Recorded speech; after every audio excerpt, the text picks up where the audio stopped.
Scott Jennings laid it out plain and simple. Take a look. Republicans are rookies when it comes to redistricting. We are nowhere near as practiced or ruthless when it comes to redistricting as these Democrats. During a CNN interview, a guest argued for expanded gerrymandering in Democrat-led states, but Scott shut it down. And then she played the race card, for which she got exposed again. I hate to remind you of our history, but it was the Democratic Party that tried to suppress black votes in this country, not the Republican Party. And today we're covering it all. So if you believe truth isn't partisan, hit the subscribe button. Let's jump right into it. I think one question is that, neighboring Illinois was watching what was going to happen here. Do you think Governor Pritzker should stand down on his efforts, given these Republicans stood up to Trump?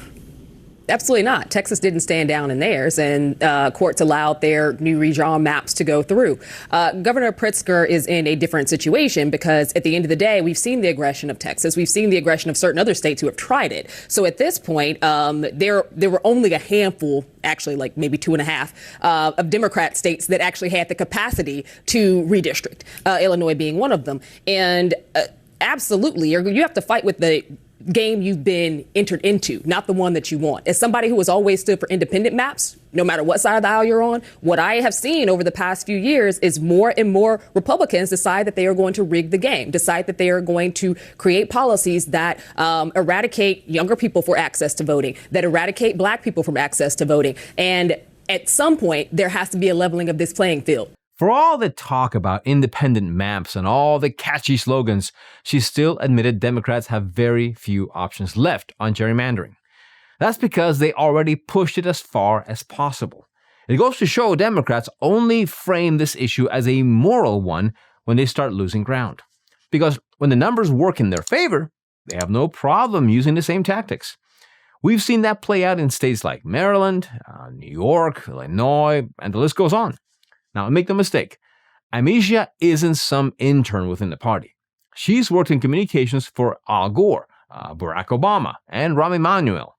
So when she starts justifying redistricting in Illinois, even though Republican lawmakers refuse to go along, with one state senator saying, quote, "My opposition to mid-cycle gerrymandering is not in contrast to my conservative principles. My opposition is driven by them." It's just another move out of the Democratic playbook. Yeah, well, and both sides are obviously guilty of redistricting at certain times. This is what's happening in a mid-decade redistricting. Texas kickstarted it, as you know, Scott. Is that something you're worried about, Scott, or that you hear from other Republicans that they're concerned about this backfiring on them? No, not really. And I just have to respond to what was said a moment ago. No one has eradicated anyone's right to vote. In fact, it's never been easier in America to vote than it is right now. Many states, red and blue, have made it easier to vote than ever. And to hear us discussing this Indiana situation and to see a Democratic debating partner tonight cheer on Governor Pritzker and his continued redistricting, gerrymandering efforts just goes to show you that Republicans are rookies when it comes to redistricting. We are nowhere near as practiced or ruthless when it comes to redistricting as these Democrats. You get state after state after state where Republicans have virtually no representation in Congress at all. Illinois is already one of the most, if not the most, gerrymandered state in the nation. But I got to tell you, what you heard tonight is what they're going to do. They're ruthless. Democrats have shut down the government. They've told the military to stop following orders. They're trying to redraw maps.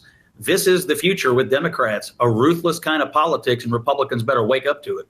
Okay, those points are actually fair, especially in Illinois. Multiple reports already describe the state as one of the most partisanly gerrymandered in the country, with maps favoring Democrats 14-3. Even the state's black officials have pushed back, warning, quote, "A new map could dilute the representation." Not to mention the fact that Amicia likely cheered California's move with Prop 50, where the Democrat Party's golden boy got rid of the independent commission to lock in more seats for his side ahead of the midterms. And this is in a state already tilted heavily in one direction. Republicans may be gaining vote share there, yet they currently hold 9 seats. Under the new map, the number drops to just 4. Now, I know the electoral system is not proportional, but this gap shows the map is designed in a way that shifts in public mood no longer matter. Seeing how she was running out of arguments, Amicia played the race card. But before we play that, quick reminder. Our merch store is live. And if you're looking for great gifts for your loved ones or even for yourself, it has an amazing collection. Plus, every purchase helps us continue bringing you stories that the media tries to bury. So make sure to check it out through the link in the description. Now back to the video. Respond to Scott there? Absolutely. I was born black. I'll be black all my life. I don't want to hear anybody say that the Republican Party has not gone out of its way to keep people who look like me away from the ballot box, because it's painfully untrue. It is something that has been charged in the courts time after time, decade after decade, particularly across the South, where the largest concentration of black people live. So we've seen those in Georgia. We've seen it in Texas. We've seen it. Well, those states are not led by Democrats, first and foremost. I let you talk. Would you please let me finish? Thank you very much.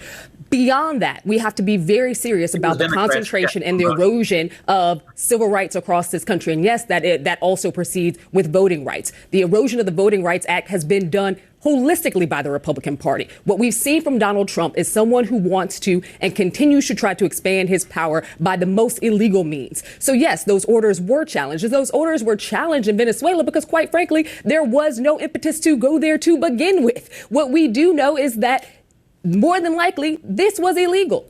First and foremost, that's why he's trying to hide the videos. We'll get to the historical aspect in a minute. But what she labeled as, quote, voter suppression were recent moves by Republican governors aimed at election integrity.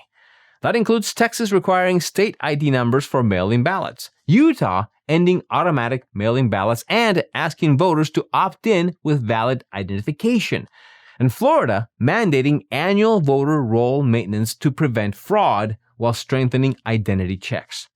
Democrats framed these steps as suppression, but Scott wouldn't let that mischaracterization slide and shot back with a history lesson that completely stopped Amisha in her tracks.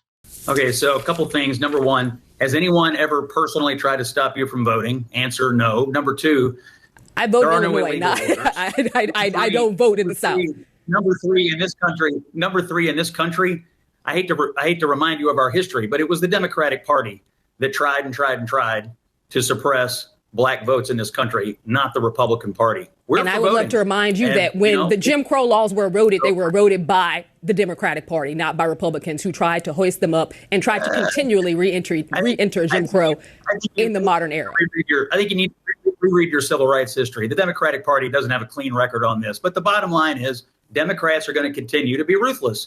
They're going to continue to try to gerrymander. They're going to continue to try to say the president's delivering illegal orders to mess up our military. Who knows what they'll do in Washington from here on out. But the bottom line is Republicans tonight didn't do this redistricting. Democrats are going to keep doing it. And if you're looking for who the most ruthless partisan players are, the Democratic Party.